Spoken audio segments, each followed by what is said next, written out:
Alright everyone, सो आज मैंने देखी है बॉलीवुड की one of the most awaited films of this year यानी कि केसरी पार्ट 2। और कैसी लगी मुझे फिल्म फटाफट जानते हैं आज की वीडियो में।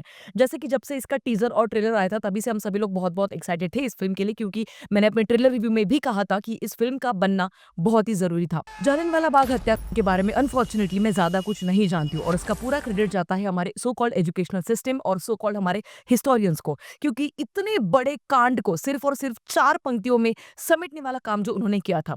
जब भी हम लोग जालियनवाला बाग हत्याकांड ये नाम सुनते हैं, देखते हैं, पढ़ते हैं, तब तब वो जो दर्द है, वो जो पीड़ा है, वो आज भी हम सब लोगों को महसूस होती है। जानते हैं इस वीडियो में कि ये फिल्म क्या सच में हम सभी के एक्सपेक्टेशंस पे खरी उतरी है या नहीं। सबसे पहले कास्टिंग के बारे में बात करूं तो अक्षय कुमार, अनन्या पांडे, आर माधवन हम सभी को मुख्य भूमिका में नजर आते हैं। बाकी की भी और भी बहुत सारे एक्टर्स हैं, but let me tell you, Akshay Kumar ने सर सी शंकरन नायर इनकी भूमिका एक्चुअली बहुत ही बखूबी से निभाई है।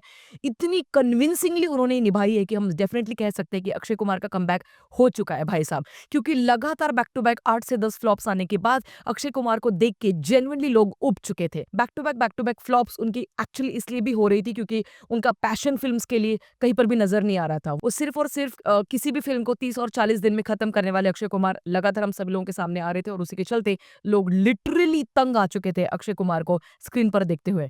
बट यहाँ पर हम सभी लोग जेन्युइनली कह सकते हैं कि अक्षय कुमार वो जो पहले वाले जो मिसिंग लग रहे थे ना इस फिल्म में, वो डेफिनेटली हम सभी के सामने आते हैं। अगर मैं बात करूं मैडी की यानी कि आर माधवन की, तो भाई साहब जब भी उनका कॉम्बैट है, डिबेट सेशन है अक्षय कुमार के साथ, वो सीन और भी ज्यादा इंटरेस्टिंग हो जाता है जब भी दोनों का फेस ऑफ चल रहा है कोर्ट रूम ड्रामा में।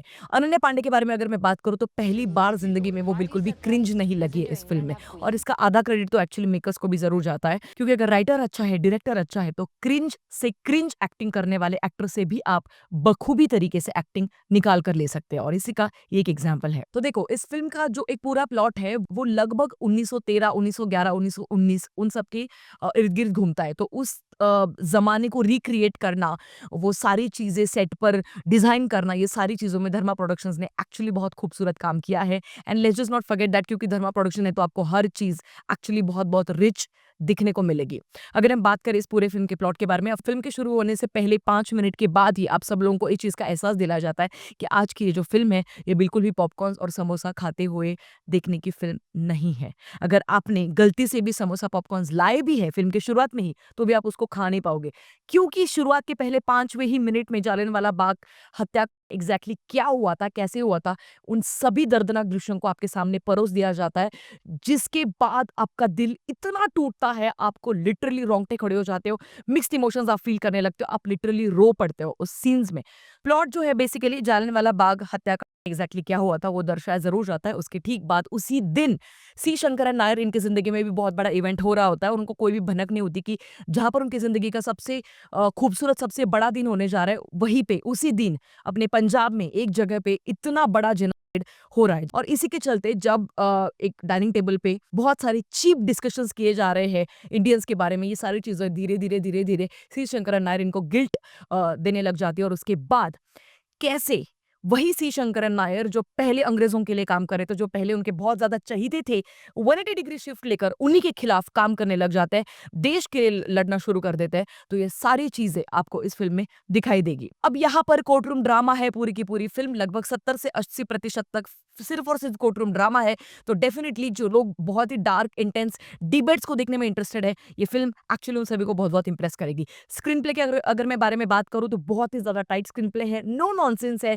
फिल्म जानती है कि वो क्या परोसना चाहती है, फिल्म ये जानती है कि उनका प्लॉट क्या है, फिल्म ये जानती है कि आपको कम से कम समय में कितना ज्यादा दर्द पीड़ा वो दिखा सकती है, कितना ज्यादा सच्चाई के पास आपको वो लेकर जा सकती है।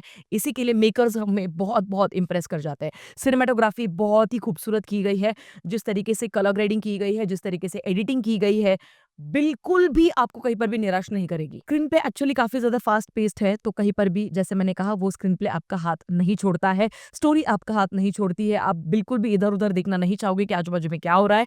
एंड ट्रस्ट मी, यही होता है सक्सेसफुल फिल्म का एग्जाम्पल। कैरेक्टराइजेशन इतना ऑन पॉइंट है, इतना सटीक है कि आपको लिटरली हर कैरेक्टर के लिए फील आप करने लग जाते हो। और ये सारे के सारे प्लस पॉइंट एक तरफ, बट सबसे बड़ा प्लस पॉइंट है इस फिल्म का म्यूजिक। केसरी भाग 1 का जो तेरी मिट्टी ये जो गाना है, बहुत ही ऑन पॉइंट, एक बहुत ही सटीक जगह पे उसको बिठाया गया है कि वहां पर लिटरली आपके रोंगटे खड़े हो जाते हैं और आपको गुस्सा वो फील होता है स्क्रीन के आर पार। आप जहाँ पर सीट पे बैठे हो, आपको जनरल डायर के लिए, आपको उस वक्त के अंग्रेजों के जितने भी शासन करते थे उन सभी के लिए आपको गुस्सा बहुत बहुत फील होता है। ये सारे पॉजिटिव पॉइंट्स एक तरफ, अब बात करते हैं फिल्म के नेगेटिव पॉइंट्स के बारे में। सबसे पहला नेगेटिव पॉइंट, मसाबा गुप्ता का एक आइटम नंबर है। क्यों भाई साहब, क्यों? अगर आपको मेकर्स को पता है कि फिल्म का सब्जेक्ट क्या है, किस तरीके से आपने स्क्रीन प्ले रचा, इतना बखूबी आपने काम किया है, इतना बखूबी डायरेक्शन किया है, सारी चीजें ऑन पॉइंट है, तो ये मसाबा गुप्ता का बीच में ही क्यों इतना लस्ट से भरा हुआ आइटम नंबर, क्यों? ये हर चीज में बॉलीवुडपन डालने का जरूरी है क्या? वो that was really disturbing guys, मतलब वो लिटरली आपका मूड खराब कर देता है। दूसरा नेगेटिव पॉइंट इस फिल्म का कि प्रूफ्स को, यानी कि जो सबूत होते हैं वो अनन्या पांडे और अक्षय कुमार किस तरीके से किससे लाते हैं, कहाँ से लाते हैं, किस तरीके से वो सारे जुगाड़ करते हैं, ये सारी चीजें और ज्यादा अगर डेप्थ में दिखाते, डिटेलिंग में दिखाते तो और भी ज्यादा मजा डेफिनेटली आता। लास्ट पॉइंट है नेगेटिव पॉइंट इस फिल्म का कि जो ब्रूटलिटी आपने दिखाई थी ट्रेलर में, बस उतने ही दृश्य इस फिल्म में है। मैं समझ सकती हूँ कि एक बहुत ज्यादा सेंसिटिव टॉपिक है, मैं ये भी समझ सकती हूँ कि आप बहुत ब्रुटैलिटी भी नहीं दिखा सकते हो, बट गाइस ये ब्रुटैलिटी दिखानी जरूरी भी है। कई जगह पे मुझे वो फील हुआ कि बहुत जल्दबाजी में वो ब्रुटैलिटी दिखाई है और बहुत सारी जगह पे सिर्फ डायलॉग्स के जरिए उसको एक्सप्लेन किया है, तो वो मेरा एक पर्सनल ओपिनियन रहा। बाकी ये फिल्म एक्चुअली मस्ट वॉच है। 2025 के टॉप 5 फिल्म्स में से ये फिल्म एक मेरे लिए डेफिनेटली रहेगी। आप लोगों की क्या राय है मुझे बता सकते हैं। मैं इस फिल्म को दूंगी 4.25 स्टार्स आउट ऑफ 5।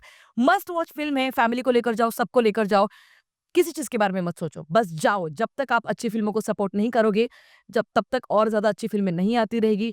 वरना आप सब लोगों को पता है कि आप लोगों के सामने कौन-सी फ़िल्में परोसी दी जा रही है बॉलीवुड की तरफ से back to back. But anyway, this was my review about Kesari part 2। आप लोगों की क्या राय है मुझे कमेंट सेक्शन में ज़रूर बता सकते हैं। Don't forget to like, share and subscribe to City Lights Hindi, क्योंकि ये मुफ्त है। मिलेंगे अगले वीडियो में, तब तक के लिए अपना ख्याल रखिएगा। Peace out.